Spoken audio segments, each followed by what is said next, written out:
நாடாளுமன்ற வளாகத்திற்கு வெடிகுண்டு மிரட்டல் விடுத்த நபரால் பரபரப்பு ஏற்பட்டிருக்கிறது. இமெயில் வாயிலாக நாடாளுமன்றத்தில் வெடிகுண்டு வெடிக்கும் என்று ஒரு நபர் மிரட்டல் விடுத்திருக்கிறார். இதையடுத்து நாடாளுமன்ற வளாகத்தில் தீவிரமாக மோப்ப நாய்களை கொண்டு சோதனை மேற்கொள்ளப்பட்டு வருகிறது. இதேபோல டெல்லியில் உள்ள 9 பள்ளிகளுக்கும் ஒரே நேரத்தில் வெடிகுண்டு மிரட்டல் விடுக்கப்பட்டிருக்கிறது.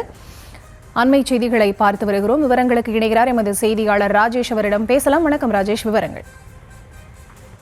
பரிதா, வணக்கம். நாடாளுமன்றத்துக்கு வெடிகுண்டு மிரட்டல் விடப்பட்டிருக்கக்கூடிய அடுத்து பெரும் பரபரப்பு ஏற்பட்டிருக்கிறது. அந்த மர்ம நபர் யார் என்பதை தேடக்கூடிய பணி ஒரு புறம் இருந்தாலும், அந்த வெடிகுண்டு மிரட்டல் என்பது உண்மைதானா என்பதை கண்டறிவதற்காக வெடிகுண்டு நிபுணர்கள் மற்றும் தீயை கட்டுப்படுத்தக்கூடிய வீரர்கள் உள்ளிட்ட பலரும் தொடர்ந்து பல்வேறு முக்கிய இடங்களில் சோதனையை மேற்கொண்டு வருகிறார்கள். நாடாளுமன்ற வளாகத்திற்கு மட்டும் இல்லாமல் டெல்லியில் இருக்கக்கூடிய 9 முக்கிய பள்ளிகளுக்கும் அவர்கள் வெடிகுண்டு மிரட்டல் விடுத்திருக்கிறார்கள்.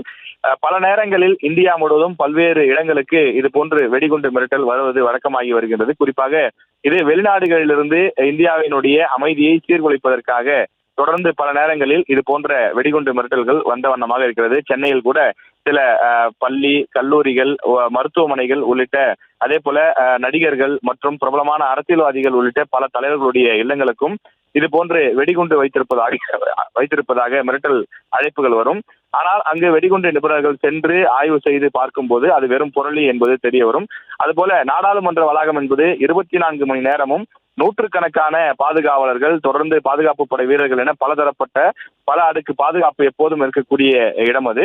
அந்த இடத்தில் வெடிகுண்டு என்பது ஒரு நினைத்து பார்க்க முடியாத ஒரு விஷயமாக இருக்கக்கூடிய நிலையில, ஆனாலும் வெடிகுண்டு மிரட்டல் வந்திருக்கக்கூடிய நிலையில் அது உண்மைதானா என்பதை சோதனை செய்வதற்கான அந்த சோதனைகள் தொடர்ந்து நடைபெற்றுக் கொண்டிருக்கிறது.